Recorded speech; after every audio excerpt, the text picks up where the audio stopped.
Olá, eu sou o Eduardo Moreira, eu tenho um canal do YouTube, é muito fácil, é Eduardo Moreira. Mas eu queria convidar você para assistir esse vídeo aqui no 247. E é claro, se inscreva lá no meu canal e aqui também no 247.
Olá, meus queridos amigos, minhas queridas amigas, bem-vindos a mais um encontro nosso, esse encontro diário tão bacana, que tem sido assim, uma chance da gente trazer o que está acontecendo no mundo, o que está acontecendo no Brasil, uma narrativa talvez um pouco diferente, pela independência da narrativa, pela possibilidade de não ter esse vínculo, atores, anúncios, como a gente sempre fala.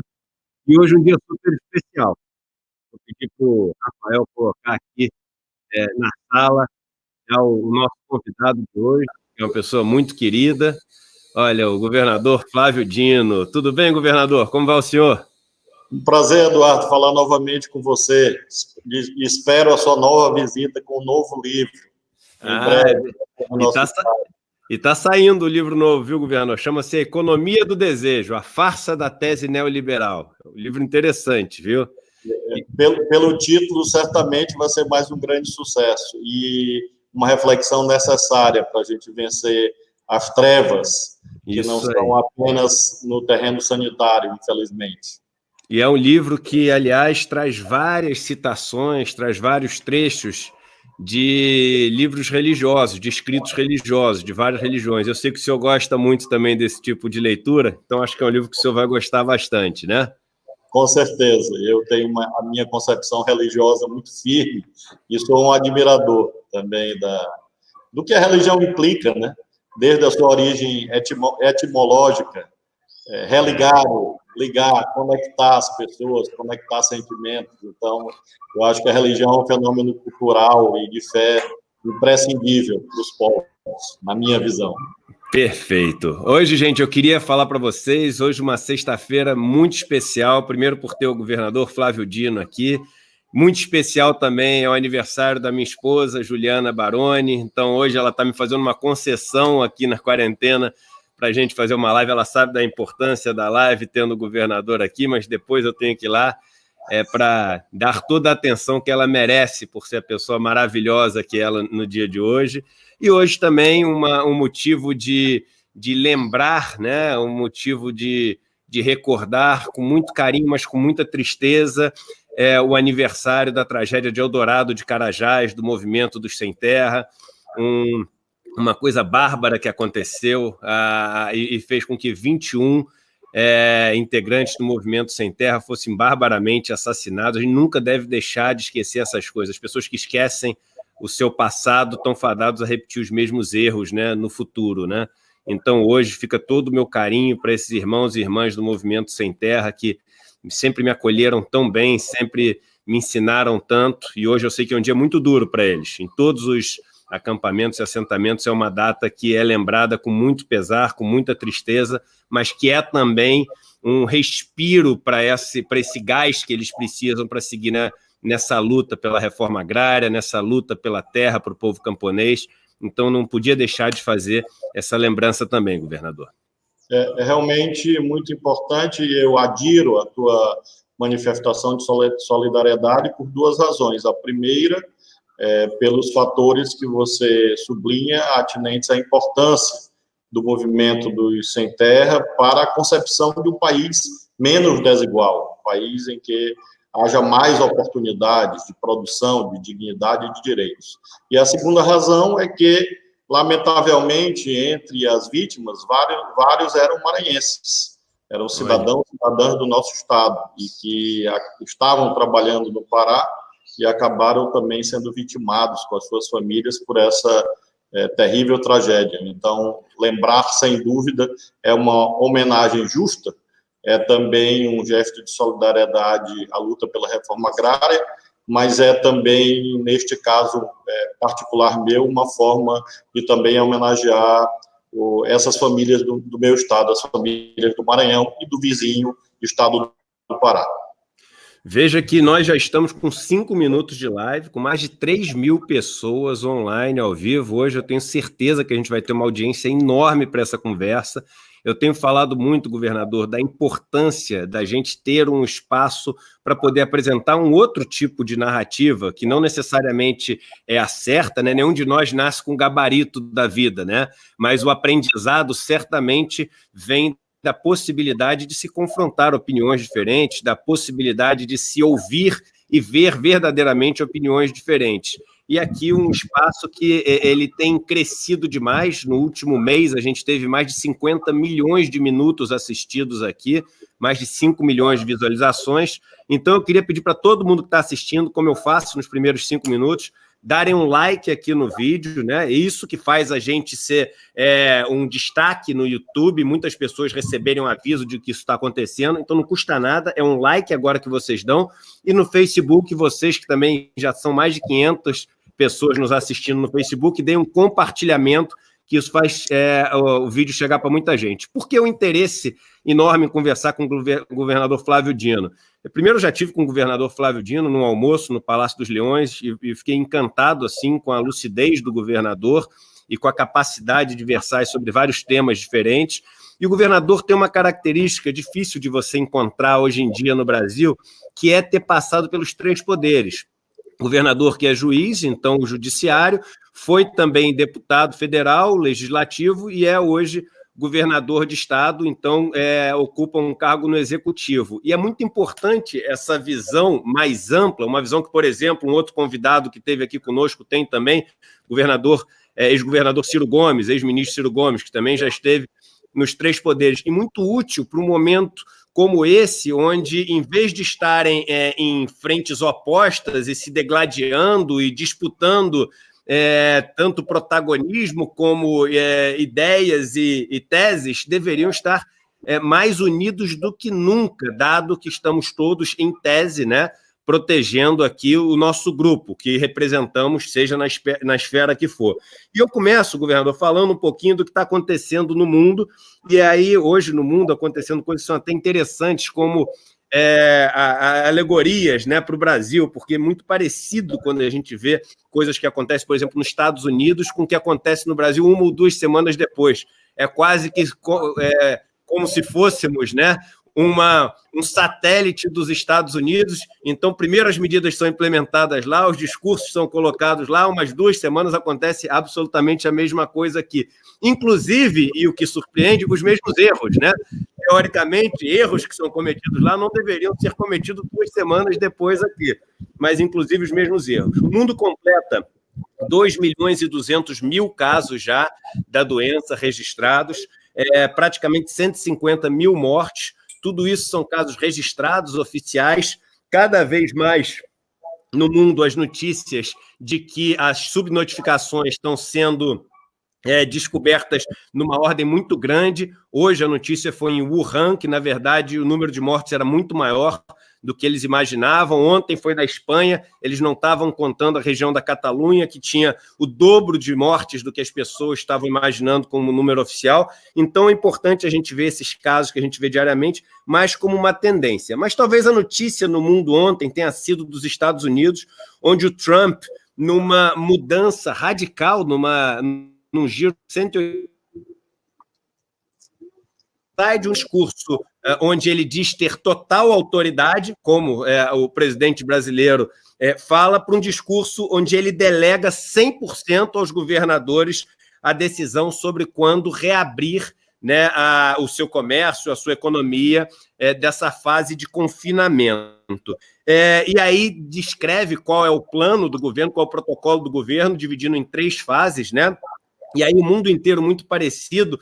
Nas primeiras fases, uma fase onde você primeiro reabre as escolas para as crianças pequenas poderem ser recebidas, isso libera os pais para poderem sair para os seus trabalhos, você ainda mantém todo mundo que pode ficar em home office, cria protocolos de segurança em áreas que são mais densas em termos de ocupação, como, por exemplo, restaurantes e centros, e etc. Você cria protocolos de distância que as pessoas têm que estar, e aí na fase 2 e na fase 3, você vai diminuindo essas restrições até eventualmente voltar à normalidade, sempre tendo como as principais variáveis de controle as pessoas que estão infectadas e o que você tem de espaço no seu sistema de saúde para absorver novos doentes, sempre preocupado com novas ondas. Mas é curioso, né, a gente vê isso nos Estados Unidos, dessa delegação para os governadores. Será que no Brasil, daqui a 2 semanas, é isso que Bolsonaro vai estar falando também, ô governador? Eu tenho acompanhado esse debate nos Estados Unidos, porque nós temos uma vinculação constitucional muito forte na nossa matriz federativa em relação aos Estados Unidos, desde 1891. E essa é a razão pela qual, sem dúvida, esses debates têm relevância. Vi ontem esse plano que você descreveu, Eduardo, apresentado pelo Trump, e fiquei impressionado porque ele é um plano bem estruturado, impressionado no sentido de que até de onde você não espera pode vir algo de bom senso.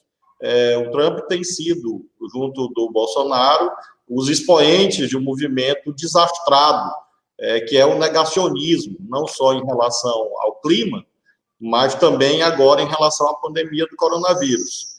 E agora ele acabou, por força do movimento das outras instituições, refletindo e apresentando um caminho que pode ser trilhado. Obviamente, nós não queremos a paralisação eterna de empresas, da atividade econômica. As finanças públicas são dependentes disto. O problema é que, no Brasil, o Bolsonaro se alimenta de falsas polêmicas. Ele precisa de confusão, violência, ódios, polarizações, porque ele simplesmente não sabe gerir a máquina pública. Então, ele tem que colocar algo no lugar da gestão. Veja que ele encerra a crise com o Mandetta e já cria outra, com a Câmara, com o Rodrigo Maia, porque senão se evidencia a sua brutal carência administrativa. É uma pessoa desprovida de condições técnicas, de coordenar uma ação governamental cotidiana, especialmente agora no momento de gravíssima crise multifacetada. Então, ele precisa de falsas polêmicas, e uma delas é este debate no qual ele insiste de criticar os governadores diariamente. Portanto, ele está numa posição, eu diria, pior do que a do Trump nesse momento, apesar do Supremo Tribunal Federal já ter fixado qual é a justa interpretação constitucional acerca do artigo 23 da Constituição brasileira. Então, o Bolsonaro insiste em dizer que os governadores estão preocupados apenas, abre aspas, com a vida, como se isto fosse apenas. Na verdade, se um político, a meu ver, qualquer pessoa, deve primar, em primeiro lugar, pelo bem mais sagrado, porque ele é premissa, inclusive, para o exercício de demais direitos, obviamente. Então, ele acha que haveria uma antinomia, uma contradição entre a posição dos governadores e a suposta posição dele preocupada com empresas e empregos. Isso é uma falsa polêmica, isso é uma mentira, isso é uma deslealdade. É claro que todos os governadores querem, o quanto antes, a normalização da atividade comercial, da atividade industrial e por aí vai. Agora, não a qualquer preço. Não somos eugenistas, eu não defendo câmara de gás nazista, eu não acho que os fracos devem perecer para que os fortes prevaleçam, que é o que está subjacente a esse discurso absurdo, sem base científica, do chamado isolamento vertical. A ideia subjacente é uma ideia eugenista. Os idosos ficarão lá num canto, do jeito que der, e se eles morrerem é porque eles tinham que morrer mesmo. E isso é nazismo, objetivamente. Então, como nós não professamos isso, nós estamos sustentando bravamente, eu diria, as medidas preventivas, mas sempre com o horizonte de saída. Nós não queremos que a sociedade viva um momento excepcional. Agora, uma saída planejada, concatenada, por fases, estruturada, com base não em desejos pessoais, mas sim em orientações técnicas, científicas, dos profissionais de saúde, dos infectologistas, pessoas que têm conhecimento técnico para orientar o processo decisório, que os governadores estão fazendo, de uma forma ou de outra, e que nós esperamos que o governo federal também adote uma posição mais lúcida e elimine essa falsa polêmica e ajude no debate nacional.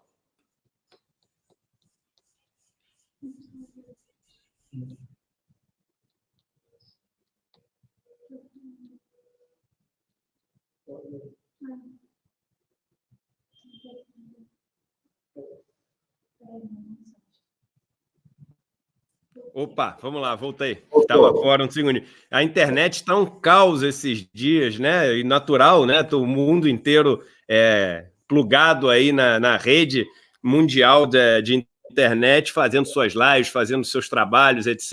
Então, as pessoas têm que ter um pouquinho mais de paciência com a gente. No momento que a gente bate mais de 6 mil pessoas ao vivo em 15 minutos de live, está espetacular hoje esse encontro em termos de audiência, pedindo para todos vocês não deixarem de dar o like aqui e compartilhar no Facebook. Já temos 1.000 pessoas no Facebook nos assistindo, que é um número enorme para Facebook. Você estava falando, governador, dessa questão do preconceito, né? Das falsas polêmicas e etc. E eu fiquei muito impressionado, alguns anos atrás, eu ainda uma pessoa desse mundo do mercado financeiro, dessa bolha do mercado financeiro. Eu ainda, o garoto que veio da Zona Sul do Rio de Janeiro, estudou em escola privada, faculdade privada, ficou em uma mesa de banco de investimento a vida inteira, e aquele cara com os preconceitos sobre MST, sobre o Partido Comunista do Brasil, sobre a esquerda e etc. E lembro quando fui estudar as finanças dos estados para uma entrevista que eu ia participar, eu fiquei surpreso com um dos estados, que era o estado que mais mostrava controle nas finanças, mostrava a melhor trajetória em relação àquilo que tinha pego, etc., e fui ver, era do tal governador comunista, era do tal governador Flávio Dino, a história das finanças. E aí fui pesquisando cada vez mais e virei um enorme admirador do trabalho que você faz lá. E aí isso foi até importante para mim, para quebrar alguns paradigmas que eu tinha em relação a essa história da sigla, né, do comunismo e etc. E é muito curioso quando a gente vê, por exemplo, eu estava lendo hoje a notícia que foi a manchete, né, em todos os jornais, da operação de guerra feita pelo governador Flávio Dino para trazer os respiradores e as máscaras da China passando pela Etiópia. E ali, imediatamente, estava escrito o seguinte, e boa parte disso foi financiado pelos empresários do Maranhão. Então, essa relação que o senhor tem com os empresários do Maranhão, com o setor privado também, trazendo o setor privado para fortalecer uma das economias, que é uma das economias mais pobres, mais carentes, mais vulneráveis do país. Um dos lugares, eu lembro quando estudei a reforma da Previdência, você tem que o estado do país que mais tem um percentual de beneficiários da Previdência no setor rural é o Maranhão, ou seja, e na Previdência Rural, 98% das pessoas ganham um salário mínimo só, é um estado extremamente pobre. E o que o senhor faz aí no seu governo, eu acho que realmente deveria ser um exemplo para o Brasil inteiro, porque com muito pouco o senhor faz muito. Mas eu queria que você contasse um pouquinho como é que foi essa operação feita ontem para conseguir trazer os respiradores e as máscaras e como é ter que fazer uma operação de guerra para se defender não só dos Estados Unidos e da Alemanha, mas para se defender do Brasil, porque o que eu estava vendo ali era o seguinte, com medo também de ser apreendido pelo governo federal para ser redistribuído de outra maneira. Como é que é um governo do estado, que é um dos estados mais pobres do Brasil, onde as pessoas são mais vulneráveis, onde as pessoas têm que ser mais defendidas, ter que se defender do próprio país para poder acudir às pessoas. Isso não é muito louco, governador? É um dos sintomas das anomalias que nós vivemos na hora presente, dessa ausência de coordenação federativa, em que, por vezes, acaba sendo uma espécie de batalha robesiana, em que todos lutam contra todos, porque não há, de fato, um trabalho de garantir o provimento de insumos hospitalares de modo adequado. Então, o que nós vimos, no nosso caso, uma sequência de frustrações de operações que nós tentamos, às vezes solitariamente, o Maranhão, às vezes em nível do consórcio Nordeste, e acabamos tendo uma grande dificuldade, que não é apenas do Maranhão, outros estados, não sei afirmar em relação ao Sul-Sudeste, mas outros estados do Norte e Nordeste com dificuldades similares. Então, nós fizemos esse fundo, essa espécie de condomínio, com os empresários do Maranhão. Eles nos ajudaram na aquisição desses equipamentos, empresas, empresários que atuam no nosso estado. Eu sou muito grato a eles, porque é um gesto de responsabilidade social, e com isso nós fizemos uma aquisição. Quando veio a parte do transporte, nós pedimos a ajuda do governo federal, e o governo federal disse que não dispunha de meios para ajudar, não a mim, ajudar a população do meu estado, que integra, naturalmente, a nação brasileira. E o governo federal disse que não dispunha de meios, o que me causa muita estranheza. E isso não é apenas em relação ao Maranhão, outros estados, nesse momento, estão com a mesma dificuldade. Estados que estão, inclusive, com seus sistemas hospitalares saturados, fizeram compras de mercadorias, de produtos na China e não conseguem simplesmente receber. Então, nós tivemos a ajuda de 2 empresas privadas que nos auxiliaram na montagem da logística, exatamente porque não tivemos a centralização, a coordenação por parte do governo federal. Então, nós tivemos que fazer essa operação. Há, de fato, uma luta muito dura no mercado internacional em que os governos procuram proteger o abastecimento de seus próprios sistemas de saúde, e nós pactuamos, enfim, essas empresas privadas que atuam no Maranhão, grandes empresas, mas que têm escritórios na China, encontraram esse caminho de trazer pela Etiópia, que acabou sendo um caminho bem seguro, bem tranquilo, sem nenhum sobressalto. China, Etiópia, São Paulo, e aí nós fretamos um avião e trouxemos diretamente para o Maranhão e fizemos todo o procedimento alfandegário aqui no nosso estado. Então, são cautelas, Eduardo, que evidenciam uma carência institucional, qual seja esse papel do governo federal que não é exercido, e, ao mesmo tempo, essa duríssima batalha, tendo em vista a superdemanda e a deficiência de oferta. E, finalmente, um último aspecto que eu gostaria de sublinhar. Os militares gostam muito do conceito de segurança nacional. Acho que nada viola mais a soberania, a segurança nacional nesse momento, do que saber que mesmo produtos de tecnologia relativamente simples, como respiradores, não estão disponíveis no parque industrial brasileiro, e faz com que nós tenhamos uma dependência gigantesca da importação de outros países. Então, isso, de fato, é uma ameaça objetiva, e creio que deveria haver uma reflexão de mais longo curso quanto ao papel estratégico da indústria da saúde para prover serviços adequados. A China fez isso em outras crises, e por isso conseguiu agora ter uma grande capacidade de atendimento do seu próprio mercado e ser hoje o principal fornecedor em escala global.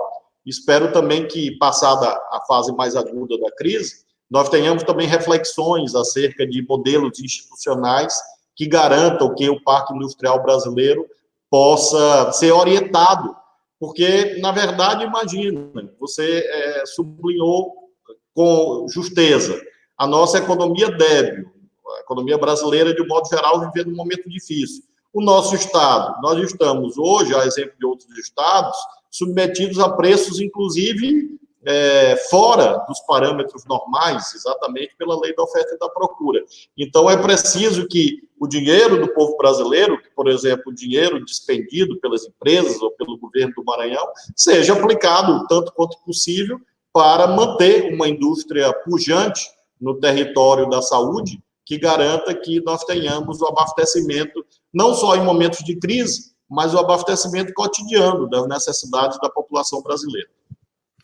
É muito até simbólico, né, a gente imaginar que o número de pessoas, o número de vidas, claramente vai ser salvo com a ajuda da China e da Etiópia, né? Ou seja, de certa maneira, ao passar pela Etiópia, a gente tem um país que a gente sabe da pobreza da Etiópia, a gente sabe da fragilidade da Etiópia, mas contribuindo para salvar vidas. Eu acho que a crise traz um pouco isso. A gente viu os médicos cubanos sendo recebidos na Europa com palmas e com louvor por todo mundo. Então, de certa maneira, você tem novamente essa percepção da importância de atitudes humanas, de atitudes solidárias, de atitudes fraternas.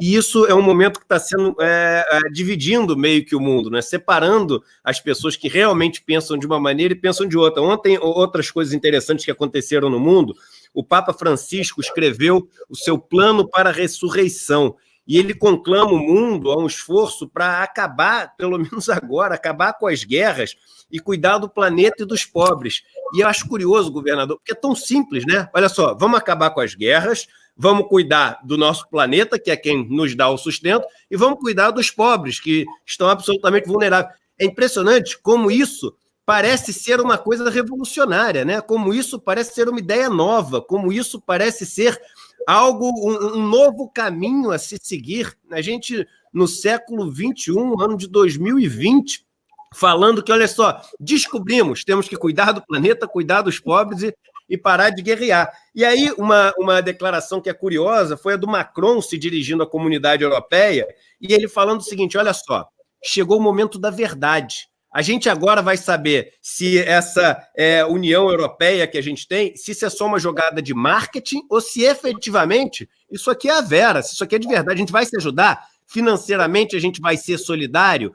E eu acho que chegou esse momento do mundo criar verdadeiras pontes, pontes verdadeiras, ou seja, a ONU é uma ONU mesmo? É uma Organização das Nações Unidas? Existe realmente uma união de nações?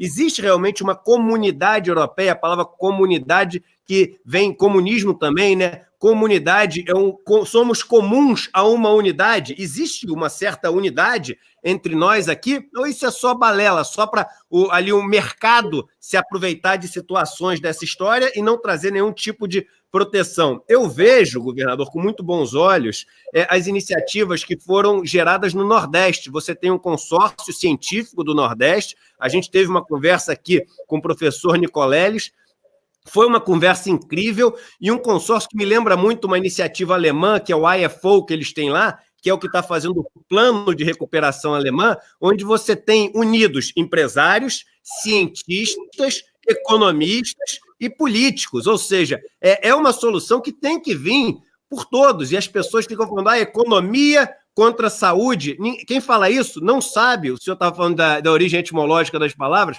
não sabe o que quer dizer economia. Economia quer dizer gestão da casa. Economia não quer dizer dinheiro, vem de oikos nomeia, quer dizer gestão do lar. Ninguém falou em dinheiro, não. E pensem o seguinte, você gerir o lar da melhor maneira, neste momento, significa cuidar de todas as vidas. É o que os Estados Unidos, o país mais capitalista do mundo, é o país que mais quer defender a sua posição hegemônica no mundo das finanças, está fazendo agora, preocupado só com a vida, enquanto a China já saiu do caos da doença porque conseguiu controlar. Não existe uma pessoa no Brasil, eu duvido que alguém apareça na frente de uma tela e fale o seguinte, olha, eu sou a favor do desemprego, eu sou a favor de uma economia mais fraca, eu sou a favor de que a gente não volte nunca mais a trabalhar e gerar nova riqueza. Não tem. É patético botar esse confronto, porque simplesmente não há confronto se não existe ninguém de um dos lados. Só existe confronto quando tem gente de um lado e gente do outro. E não tem ninguém desse lado que quer uma economia pior. E aí eu acho que é o seguinte, eu queria ver aparecer alguém na tela que falasse o seguinte, eu sou contra a vida, que aí para ter confronto tinha que ter esse lado também. E ninguém pode ser contra a vida. E quando a gente fala das pessoas mais velhas desse jeito, antes de ser desumano, eu acho que é desonroso um negócio desse, porque a gente tem o que tem, a gente está usando uma internet, a gente está conversando, a gente está puxando dados que a gente aprendeu em algum lugar por causa dos que vieram antes. por causa dos professores que a gente teve quando era mais novo e hoje são pessoas mais velhas, por causa das estradas que a gente percorreu para chegar até aqui, que foram construídas por pessoas que hoje são mais velhas, por causa de uma internet que está conectada aqui, que é uma descoberta científica de pessoas que estão mais velhas. Então, a gente não respeitar os mais velhos é não respeitar a própria vida, é não respeitar a própria condição de conforto, de possibilidades e de alternativas que você tem. Então, me fala um pouquinho desse consórcio do Nordeste, que isso foi uma coisa para mim que surgiu como luz de esperança muito forte nesse momento em que o mundo está colocando em xeque se realmente existem movimentos de união, movimentos de cooperação, ou não, se isso tudo era uma grande jogada de marketing só econômica. Eu acho que esse resgate valorativo, axiológico, que o Papa Francisco faz, que você aludiu, é de enorme importância. É a força de ideias simples, mas que, ao mesmo tempo, são estruturantes da face da sociedade que desejamos. O Papa Francisco tem essa virtude, esse talento, de conseguir revivificar, da nova vivência, nova roupagem, novo conteúdo, ao verdadeiro cristianismo, cuja mensagem central é baseada no mandamento supremo pregado por Jesus Cristo. Quando ele é indagado, ele frisa duas frases que vêm absolutamente unidas sobre o amor a Deus sobre todas as coisas e ao próximo como a si mesmo. Então, eu vejo fariseus que se apresentam no terreno, por exemplo, do patriotismo. Vestem o verde e amarelo, mas, ao mesmo tempo, têm horror ao Brasil e aos brasileiros. Acham o Brasil feio, acham o povo brasileiro um povo inferior. Não são patriotas, são fariseus. São sepulcros caiados na linguagem bíblica. Então, nós vemos isso também em relação a esse farisaísmo, em relação a uma espécie de cristianismo sem Jesus Cristo, o que é uma construção, obviamente, ilógica e insustentável. Jesus Cristo foi um anunciador da Boa Nova, representado exatamente por esse conceito da alteridade, da empatia, da solidariedade. Um dos eventos internacionais que foram adiados é um evento liderado pelo Papa Francisco, a ser realizado em Assis, na Itália, chamado A Economia de Francisco, que é uma referência às construções de um santo, uma referência da Igreja Católica, São Francisco de Assis, e que tinha a opção preferencial pelos pobres, a vivência com a natureza, o equilíbrio ambiental, como estruturante da sua mensagem. Acho que, longe de serem utopias ingênuas, ou frases metafísicas, acho que são postulados fundamentais para que a gente possa reconstruir o que vai sobrar, o que vai restar da nossa economia. Falo mesmo em termos brasileiros, às vezes eu vejo o fiscalismo propugnando pela negação de financiamentos nesse momento, a empregos, aos mais pobres, essa obscena dificuldade de pagamento da renda básica, como se fosse possível a economia sobreviver sem pessoas.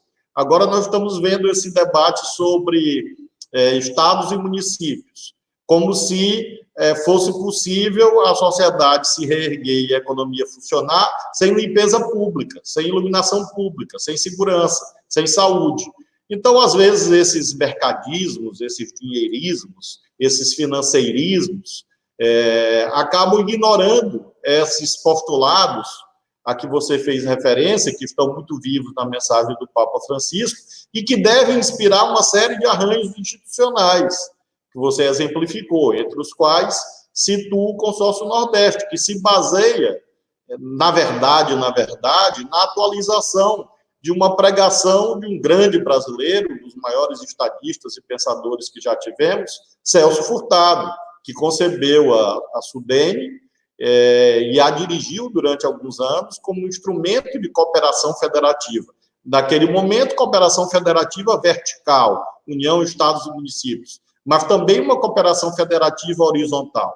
ao longo de décadas, infelizmente, essa ideia perdeu a sua potência por uma série de fatores, e o Consórcio Nordeste atualiza essas antigas concepções e profundamente atuais do Celso Furtado.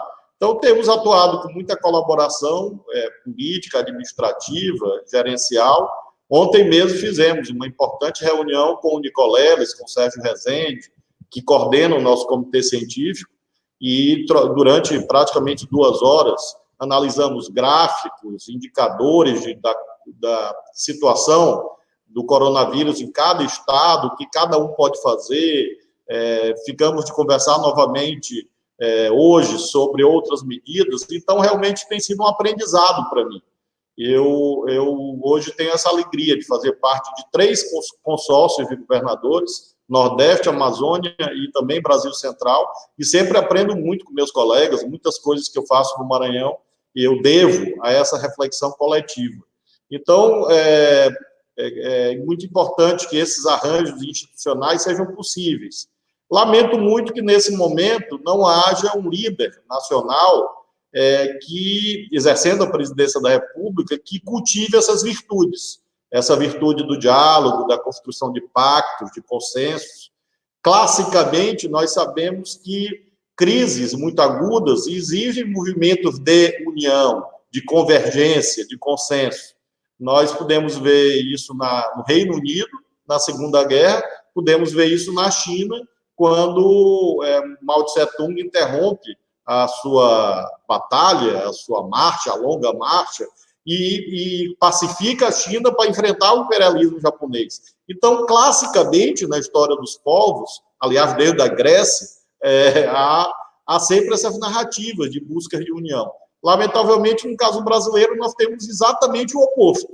Nós temos uma tendência a que uma parte da agenda, que evidentemente, comandada pelo presidente da República, pela sua força institucional, pelo poder da palavra presidencial, seja orientada exatamente na direção que nós não queremos, que é essa direção, como disse há pouco, robesiana da guerra de todos contra todos.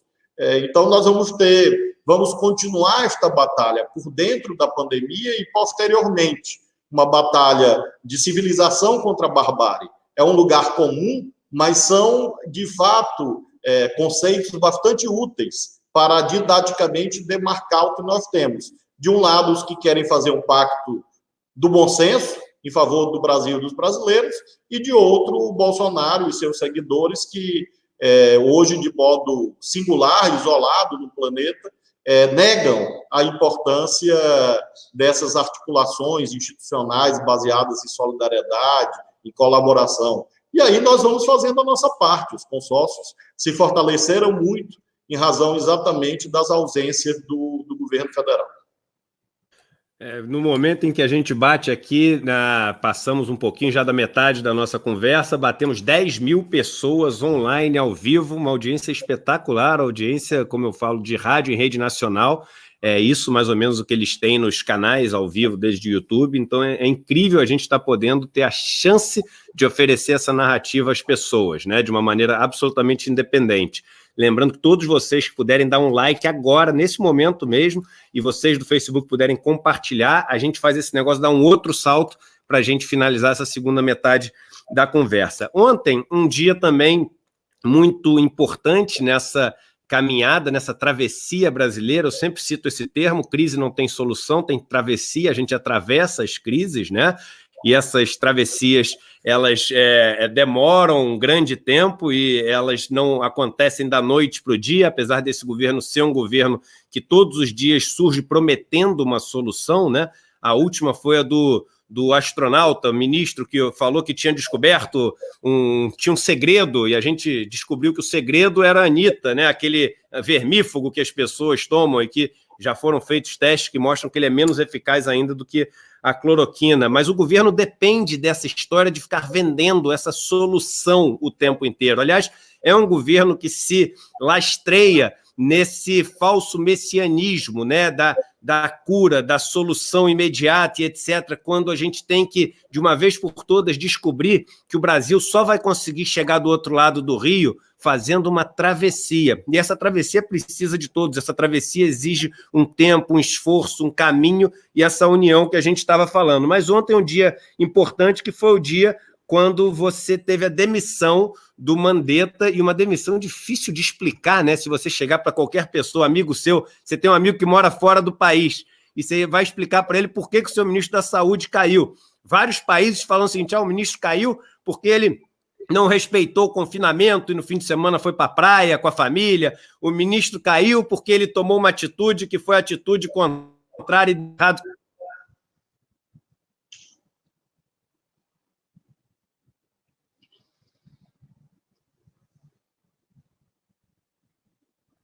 Toda vez que eu falo temas polêmicos assim, costuma cair a ligação, tá? Só para saber que a gente é monitorado o tempo inteiro.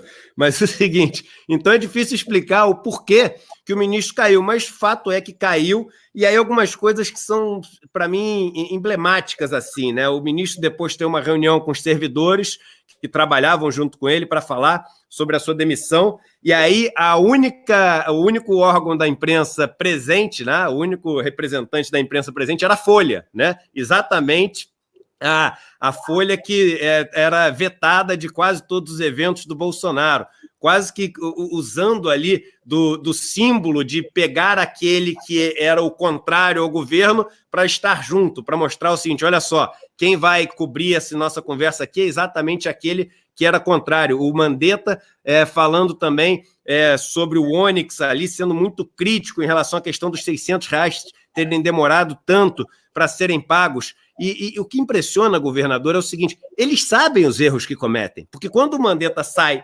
chamando a Folha, quando ele sai falando dos R$600 que demorou muito, às vezes a gente pensa o seguinte: mas eles vivem no outro mundo, eles acreditam na própria mentira. Não, eles sabem que é mentira, eles sabem os erros que estão cometendo, eles sabem que não deveriam impedir um órgão de imprensa de participar das coisas simplesmente por implicância com aquele órgão de imprensa. Eles sabem que eles não deveriam demorar para pagar o dinheiro para os mais vulneráveis. Eles sabem tudo isso e continuam cometendo erro. E isso é de uma crueldade, porque você saber do que você está fazendo, dos impactos disso, e continuar fazendo, é quase uma sociopatia, é quase uma psicopatia, uma coisa muito maldosa, porque são vidas de pessoas que estão sendo destruídas. E aí, falando um pouquinho sobre o Nelson Teike, eu não sei como é que fala sobre o nome dele, que entrou no lugar do Mandetta, eu, hoje em dia, me coloquei como premissa, né, como conduta, nunca julgar uma pessoa que eu não conheço, então não vou julgá-lo aqui, não conheço, ele ainda não tomou nenhum tipo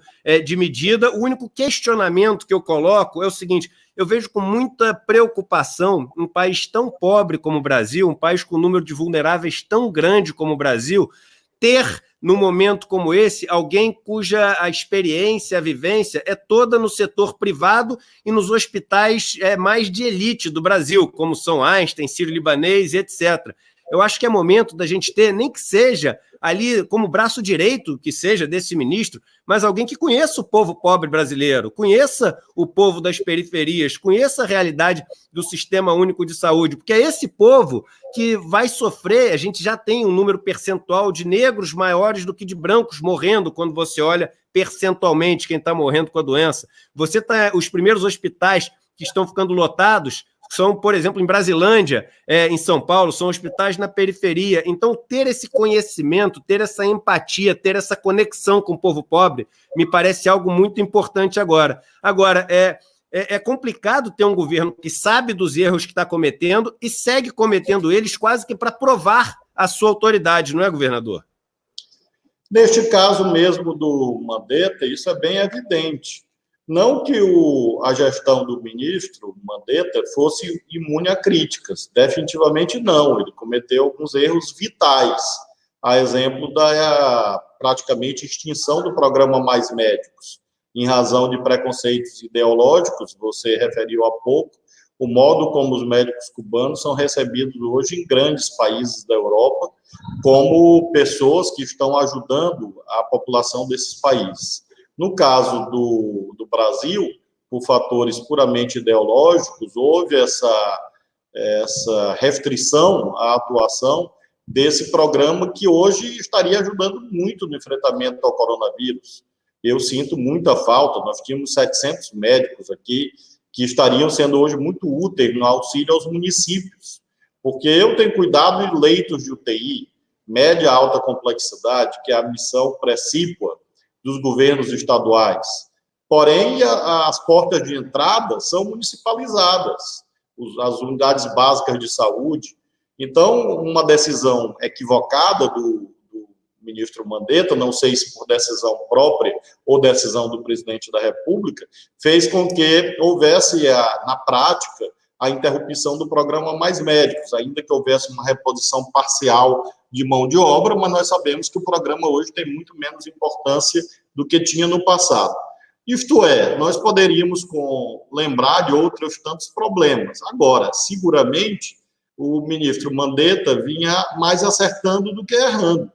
E eu faço uma comparação bastante simples. E um jogo de futebol em que termina o primeiro tempo e o presidente do clube está insatisfeito com o desempenho do técnico. É muito raro lembrar, eu diria que se aconteceu 2 ou 3 vezes, em que o técnico é alterado no meio da partida de futebol. Neste caso, com um agravante, é alterado com o time jogando bem, que, com todas as críticas a que fiz referência, a equipe do Ministério da Saúde, em nível geral, vinha tendo um desempenho, neste governo tão confuso e atrapalhado, mas um desempenho positivo. E o Bolsonaro consegue brigar com o ministro dele, que ele mesmo nomeou, no meio da confusão. Então, equivale a um presidente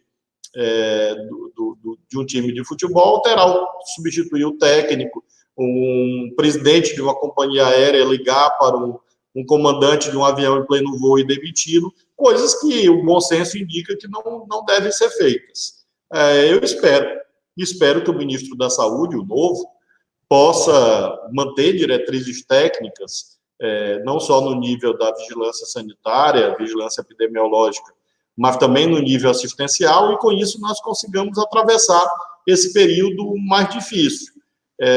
Realmente há essa dúvida, há esse ponto de interrogação, mas até bem no começo você aludiu à minha experiência de mais de 12 anos como juiz federal e, portanto, até por, digamos, prática profissional, você não pode julgar sem provas. Então, neste momento, eu não emito um juízo negativo sobre quem, para mim, é absolutamente desconhecido, que é o atual, este novo ministro da Saúde. Torço por ele. Espero que ele compreenda que o Brasil não é uma empresa privada para atender uma meia dúzia de endinheirados. O Sistema Único de Saúde, ao contrário, ele vem a ser um dos principais instrumentos de combate à desigualdade, porque você não combate desigualdade apenas corrigindo assimetrias de renda e riqueza. O fornecimento de serviços públicos gratuitos também é uma forma poderosa de corrigir desigualdades. E o Sistema Único de Saúde é este caminho, que agora está se mostrando um dos maiores acertos da vida brasileira na sua história. Então, nós precisamos mostrar que o SUS tem diversos defeitos, diversos problemas, mas, ao mesmo tempo, o SUS que vem garantindo o atendimento da população. Então, eu espero que esse novo ministro, se converta a esse credo da política pública de saúde, se cerque de sanitaristas, de pessoas que conheçam o Brasil, conheçam os brasileiros, coloque de lado raciocínios utilitaristas. Há um vídeo circulando na internet em que, no passado, não sei exatamente em que momento, este novo ministro fazia um raciocínio no sentido de que, se tiver que escolher entre um idoso e um jovem, deixe morrer o idoso, algo desse tipo. Eu não sei exatamente o contexto. De fato, há preocupações, inclusive porque foi uma escolha do Bolsonaro. Quer dizer, conhecendo as concepções que o Bolsonaro não só professa, como pratica, há de se ter mesmo cautela receio, eu diria. Mas vamos aguardar, vamos torcer para que o ministro, pelo menos no que se refere à navegação na crise, compreenda o lugar dos secretários estaduais de saúde, converse com os sistemas estaduais e municipais, porque os serviços do SUS são descentralizados. Quem é que está, nesse momento, lidando com o drama de leitos, de respiradores, com as portas de entrada, com as filas? Quem está lidando são os gestores municipais e estaduais. No caso da média e alta complexidade, os pacientes que agravam, que complicam, quem está lidando com isso são os gestores estaduais, essencialmente. Então, acho que a primeira providência que eu sugeriria e que eu desejo que aconteça é que o ministro da Saúde dialogue com os governadores, com os secretários estaduais, com os secretários municipais de saúde, e com isso ele consiga, mais acertar do que errar.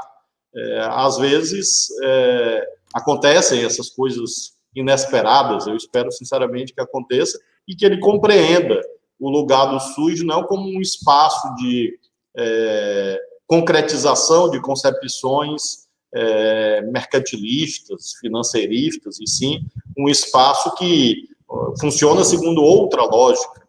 É quase como uma substituição do software da pessoa, né? Ela tem que trocar cifrão por pessoas, cifrão por vidas, e colocar isso no primeiro plano. É claro que as vidas dependem dos cifrões, mas não são os cifrões que comandam as vidas, são as vidas que comandam os cifrões. Espero que ele faça essa operação mental o mais rapidamente possível. É isso mesmo. O Eric Fromm que falava, né? Em algum momento a economia deixou de ser um meio para a vida e a vida passou a ser um meio para a economia, né? E a gente, nesse momento, se perdeu completamente. Teve uma frase que o ministro falou na despedida que me marcou muito, né? Que ele falou o seguinte: no dia que gente desse ministério me falou como era o ônibus que vinha para cá, o grau de proximidade das pessoas, aí a gente vai falar em isolamento social como? O SUS vai pagar a conta de séculos de negligência, de favela, de falta de saneamento básico, de falta de cuidado com o povo mais humilde, que é a grande massa trabalhadora desse país. Eu vou falar o seguinte, ele é do DEM, tá? Ele é do Democratas. Não, se eu pegar essa frase solta e falar, quem disse? Vão dizer, isso é coisa de esquerda, de comunista. Isso é comunista. Mas o que mais me assim, impressiona, e dando novamente o benefício da credibilidade, acreditar nas pessoas, é a primeira frase, que é o seguinte: no dia que gente desse ministério me falou como era o ônibus que vinha para cá. Governador, ele não sabia como é que era o ônibus que ia para lá. Eu falo isso muitas vezes, o seguinte: você ter ministérios onde você tem só homens brancos e ricos, ele é um ministério que não conhece os problemas do Brasil, e muitas vezes podem ser até pessoas bem intencionadas, mas se ele não conhece, ele não tem nem como ter compaixão do grego, né? Compartilhar o patis, o sofrimento. Como é que você vai compartilhar um sofrimento que você não conhece? No momento que ele sabe como é que é o ônibus que vai lá para o ministério, ele diz que fala o seguinte: caramba, como é que pode ter isolamento social? Aí eu lhe pergunto, governador, como é que Paulo Guedes, que viveu a vida inteira dentro de uma mesa de operações de bancos de investimento, vai entender a necessidade dos R$600 para uma pessoa mais pobre? É por isso que vem uma medida que vão para casa 4 meses sem ganhar nada. Ele acha que essas pessoas têm poupança. Ele acha que essas pessoas têm um primo para pedir dinheiro. Ele não sabe onde é que essas pessoas... Mas não sabe mesmo. Eu não estou falando de uma forma agressiva, não. Ele não sabe, simplesmente não sabe. E aí vem a medida: não, então vamos dar R$200. Ele não sabe o que R$200 compra. Porque R$200 ele faz uma aposta de qual elevador chega primeiro com um amigo dele que está do lado, de brincadeira, para ver quem vai acertar o elevador que chega. Ele não tem essa noção. Então, ontem essa frase me marcou demais do ministro, porque ela prova algo que eu venho dizendo há muito tempo aqui, que é a importância da gente ter pessoas que tenham essa conexão verdadeira de já terem sofrido aquilo que a população brasileira sofre. E aí eu termino com a última pergunta, já pedindo para todo mundo que está assistindo hoje, uma audiência enorme. Acabamos de bater 12 mil pessoas ao vivo que estão nos assistindo agora, nesse momento. Isso é uma audiência muito grande. 10 mil pessoas, mais ou menos, no YouTube, mas mais de 2 mil pessoas no Facebook. Todo mundo do Facebook que puder dar um compartilhamento, essa é uma conversa que muita gente deveria assistir, e todo mundo do YouTube também que puder dar um like, isso vai fazer muita gente poder assistir. Ontem, acho que foi ontem, o ex-candidato, né, à presidência da República, o João Amoedo, fez um post que era o seguinte: olha, a gente tem que ver, não lembro qual eram as palavras que ele usou, mas a gente tem que ver o que a gente vai gastar, porque não pode sair gastando à toa assim também não, porque depois tem que ver como é que vai pagar essa conta. E eu achei espetacular o questionamento, porque essa é uma pergunta maravilhosa, que é o seguinte: a gente está fazendo um esforço agora, o artigo do Financial Times falava uma coisa maravilhosa, citando também esse contrato social. Você estava citando aqui pensamentos hobbesianos aqui, então a gente traz o contrato social de Hobbes também, que ele falava o seguinte, o Financial Times: quando você exige sacrifício de todo mundo, você tem que oferecer um contrato social que também seja para todo mundo, que beneficie todo mundo. Você não pode exigir o sacrifício de todos e dar um contrato social que seja para poucos. No Brasil, a gente está exigindo um sacrifício de todos. A gente já começou meio que errado, dando uma ajuda imediata, irrestrita e infinita quase ao sistema financeiro, e tendo uma dificuldade enorme de dar uma ajuda de R$600 para as pessoas mais pobres. Eu lembro que hoje as pessoas que se cadastraram no app, se Deus quiser, vão estar recebendo a primeira parcela de R$600. Hoje, faz quase um mês que a gente está pedindo para essas pessoas ficarem confinadas, pessoas que não têm poupança. E aí a dúvida é o seguinte: depois, vai ter uma conta para pagar. A gente vai pagar essa conta tirando dos que mais têm? Depois da Segunda Guerra Mundial, a alíquota máxima de imposto de renda na Inglaterra e nos Estados Unidos era acima de 90%. Na Inglaterra era 98%. Depois da Primeira Guerra Mundial era acima de 70%. Imposto sobre herança, depois das guerras, era acima de 70% também. A gente, na hora de cobrar a conta, no mundo, na hora de cobrar a conta, depois de eventos como esse, que exigiram o sacrifício de todo mundo, cobrou a conta de quem mais podia pagar. E no Brasil, como é que a gente vai cobrar essa conta? A gente vai pegar e privatizar o que resta de patrimônio brasileiro para poder pegar esse dinheiro e pagar para a dívida pública para os mais ricos? A gente vai seguir com essas reformas que não foram capazes de levar o Brasil ao crescimento e fizeram com que muitas pessoas perdessem sua proteção com as leis trabalhistas, perdessem a sua proteção de emprego, perdessem sua aposentadoria? Ou a gente vai fazer, por exemplo, uma reforma tributária para poder cobrar a conta de quem pôde pagar? Os 200 bilionários brasileiros, eles aumentaram em R$1 trilhão a sua fortuna de 2012 para 2019, num período em que o PIB diminuiu brasileiro, o PIB real. Então a pergunta é a seguinte, governador: de quem a gente vai cobrar essa conta quando isso passar? E agradecendo demais, eu já deixo o senhor, responder essa pergunta e fazer suas considerações finais, agradecendo demais a sua participação aqui, em nome de todos que estão aqui, dos amigos e amigas que estão aqui presentes, e pedindo para todos os amigos e amigas que estão aqui presentes que divulguem essa conversa com todos os amigos e conhecidos, porque é muito importante que todos lhe ouçam. Essa tua pergunta, Eduardo, é muito inquietante e, ao mesmo tempo, central, porque nós temos a agenda do cotidiano, a agenda do dia a dia, a agenda tática, que é esta luta pela conquista da saúde das pessoas, pela manutenção da vida, da integridade física de todos. Essa é a agenda central hoje, mas nós precisamos, ao mesmo tempo, compreender que nós, sim, graças a Deus, teremos um país, passada a fase mais aguda da pandemia, para reconstruir, em bases ainda mais difíceis, uma vez que provavelmente teremos uma retração no PIB nesse ano de 5% a 8%. Isso seria uma tragédia econômica em qualquer país do planeta, mesmo na China. E ainda mais no Brasil, que já é um país marcado por desigualdades estruturais tão obscenas, e, ao mesmo tempo, sofre a crise do coronavírus no momento já de muita debilidade. Nós estamos vindo de 5 anos em que nós tivemos ou recessão, ou nós tivemos um crescimento muito tênue, pífio, do produto interno bruto.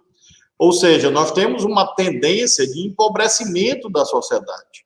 E, para enfrentá-la, não há outro jeito, um jeito civilizado de fazer. Nós tivemos uma grande vitória de uma tese tradicionalmente da esquerda brasileira, liderada neste caso pelo senador Suplicy, sobre a renda básica, que não foram, felizmente, os R$200 que o Paulo Guedes queria, ou o zero que ele queria, pelo mérito da atuação das forças de esquerda no parlamento e aliadas a outros setores políticos, os chamados centro, liberais aderiram a essa tese, e nós conseguimos vencer, tanto na Câmara quanto no Senado. O que faz o governo federal no dia seguinte? Luta para sabotar a lei aprovada na Câmara e no Senado. Lembremos, o Paulo Guedes chegou a dar uma entrevista que, para cumprir a lei, precisava mudar a Constituição. E ele só recuou depois que 2 ministros do Supremo, de público, disseram que isso era um absurdo jurídico, que não havia necessidade de mudar a Constituição, uma vez que tanto a lei de responsabilidade fiscal quanto uma liminar deferida pelo ministro Alexandre de Moraes e medidas legislativas já votadas na Câmara e no Senado garantiam os meios jurídicos ao atendimento da renda básica. Aí o que faz o governo no momento seguinte? Cria uma série de embaraços práticos. CPF atualizado, CPF regulado nesse momento, para as pessoas comerem, para ter acesso à comida. Isso realmente é indigno de qualquer autoridade pública. E aí o governo do estado do Pará, e numa causa que nos une a todos os governadores apoiamos essa iniciativa do governador Helder, no sentido de ingressar na justiça, para a Justiça Federal, afastar um critério burocrático para a pessoa poder comer.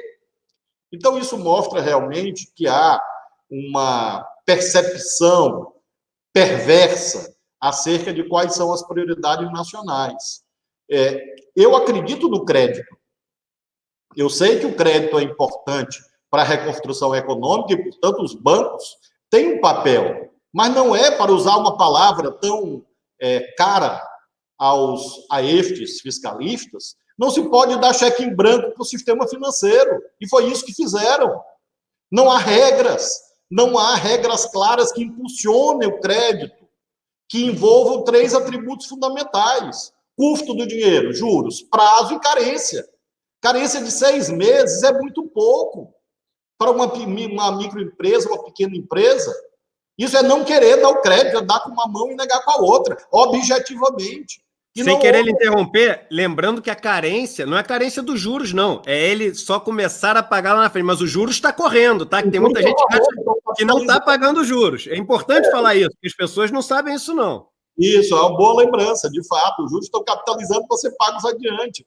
Então, quando você vê isto, ou seja, para os bancos, cheque em branco.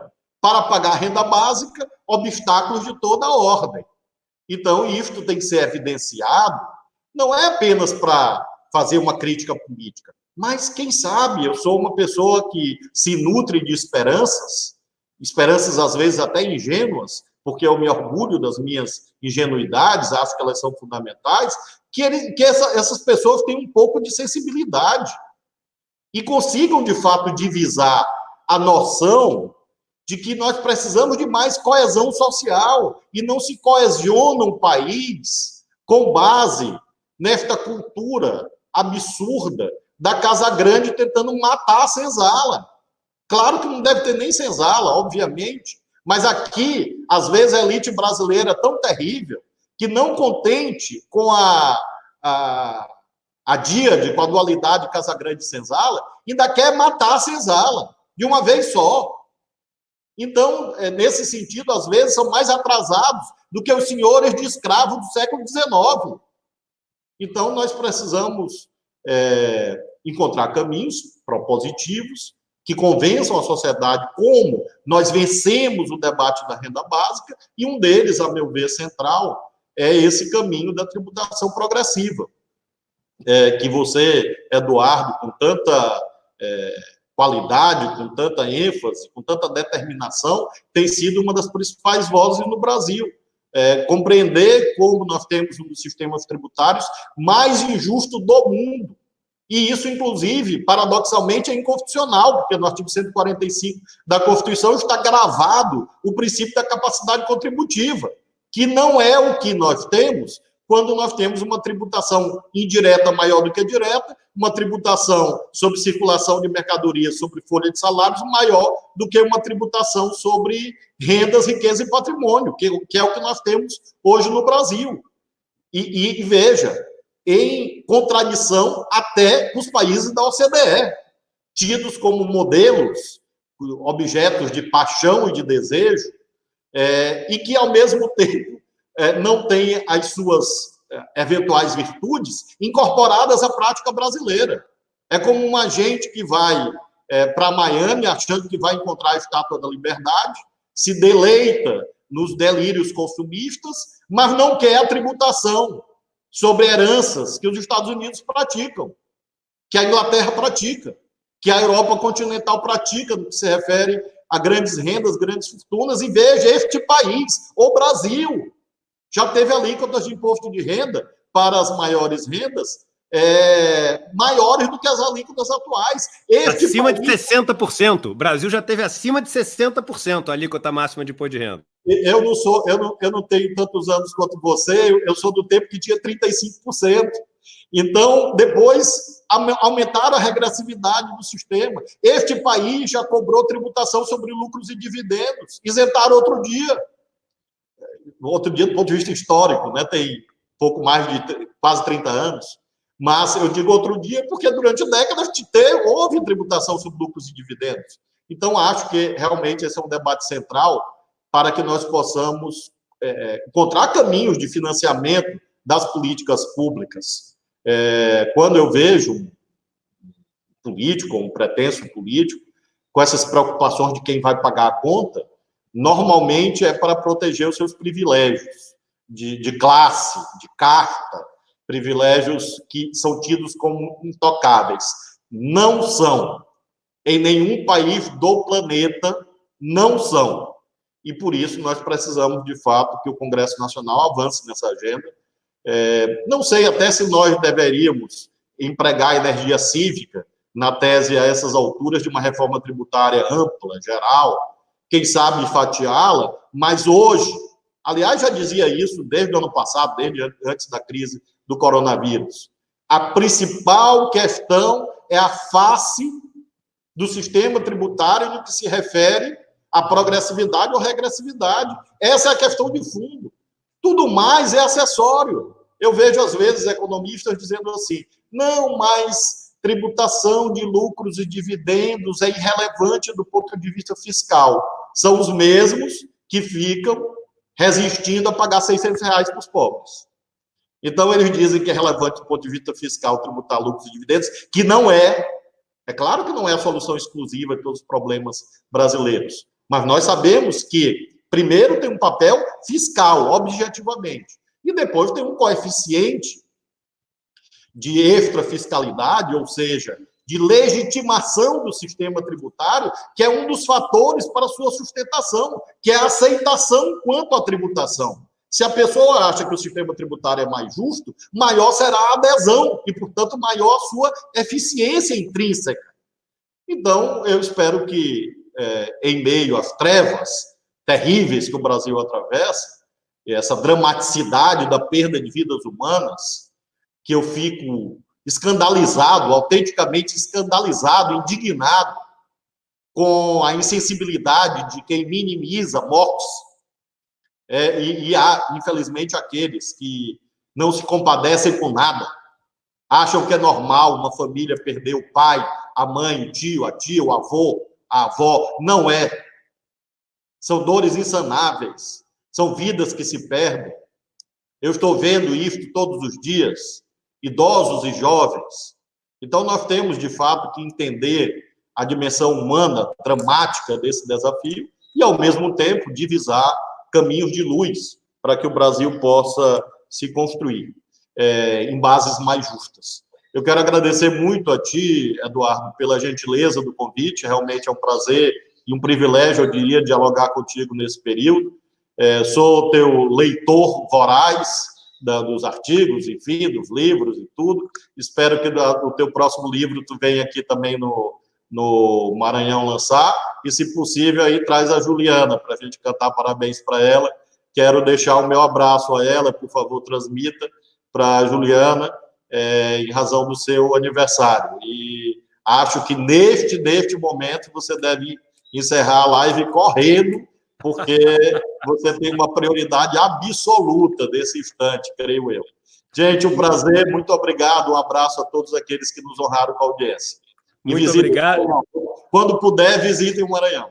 Muito obrigado, governador. É um prazer enorme. Vou lhe dar um abraço pessoalmente quando passar essa crise aí no Palácio dos Leões, lhe entregar o livro novo em mãos, deixar um beijo para o amor da minha vida, para Juliana Baroni, essa pessoa tão querida, talentosa, linda e preocupada com o próximo, que reparte comigo essa caminhada, compartilha comigo essa caminhada, daí a palavra companheira, né? Compartilha o pão, compartilha a jornada, e deixar meu abraço afetuoso, meu abraço saudoso para todos os companheiros do MST que sentem hoje essa perda tão grande que é celebrada. A palavra celebrar não significa festejar, significa honrar, significa lembrar das pessoas que foram mortas no massacre de Eldorado do Carajás, aproveitando para estender esse abraço fraterno, esse abraço solidário para todas as famílias que perderam pessoas queridas durante essa crise do coronavírus.